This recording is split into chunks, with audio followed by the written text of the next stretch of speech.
What up? You got Mr. Smith, point five of Mr. and Mrs. Smith, and I want to keep this video short and sweet. I just did a live video of this, and I was like, let me go ahead and make it smaller so I can put it on a different platform so you will be able to see the abbreviated version of basically the investment formula for beginners. And I call this segment Whiteboard Black Wealth. Why? Because the wealth gap as it relates to blacks and, is larger than it should be. So we need to minimize that. And the best way to minimize that is through people educating and providing content and things that move people in the right direction. There's a lot of other people doing it. We've been doing it for years. So the cumulative effort allows us to minimize that wealth gap by empowering you to go ahead and take some action. So this is for the complete beginner, not the person who's savvy and, already knows all the investment. Trust me, I know you exist. And then this is not necessarily for you. However, you might learn something that benefits you as well. Now, I must say this, disclaimer, I'm not a financial advisor. I don't have a series 5, 6, 7, 8, whatever it is that they're required to get. However, I am a financial educator, been educating people for years on how to minimize their expenses, taxes, and get in the process of building wealth. I'm also a credit restoration specialist. I own a credit restoration company where I help people restore their credit. We teach people how to do it themselves.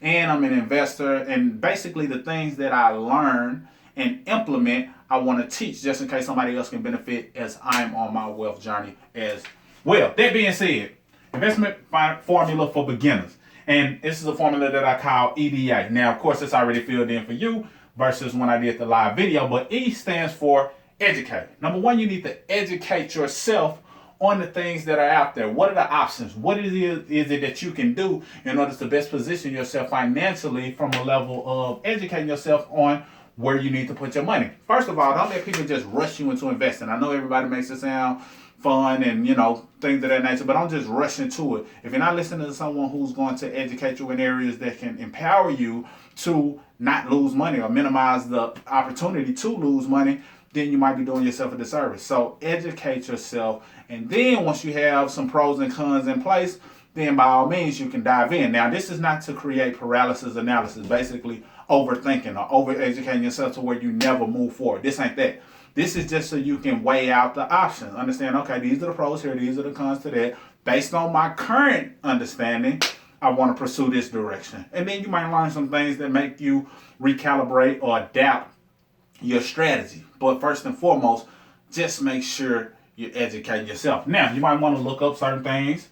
You might want to educate yourself as well as your spouse. But whoever's in control of the wealth game plan or the investment game plan definitely want to be educated. So you might look into what a 401k is, pros and the cons. IRA, Roth IRA, index funds, REITs.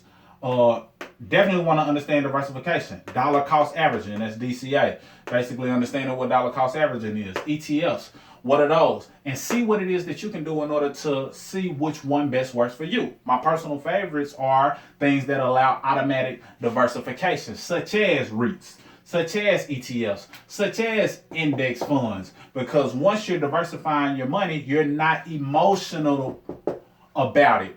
It's all based on facts and the fact that you're able to put your money in different places. So when you take the emotions out, you're able to make better decisions. So many people get emotionally attached and say, you know what?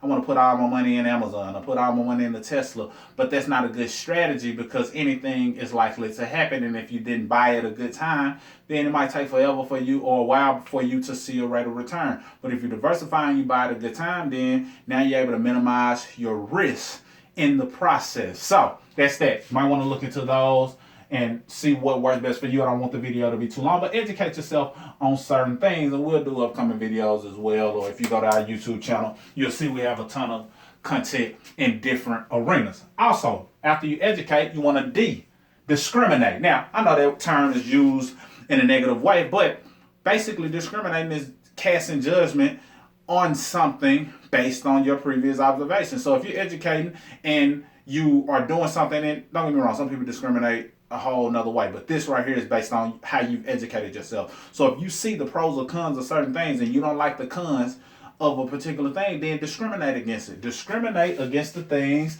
that are not a good fit for you. If it's not a good fit for you or your strategy, it's okay to discriminate against it, period. So two things you want to discriminate against is whatever the tax method that either these vehicles provide. If it's not a good fit for you, discriminate against that tax method. Just a brief example, a Roth IRA allows you to put in money that's already been taxed, and then when it's time to pull out in retirement, you're not going to be taxed on the growth of that money. That may be something you prefer. Who knows?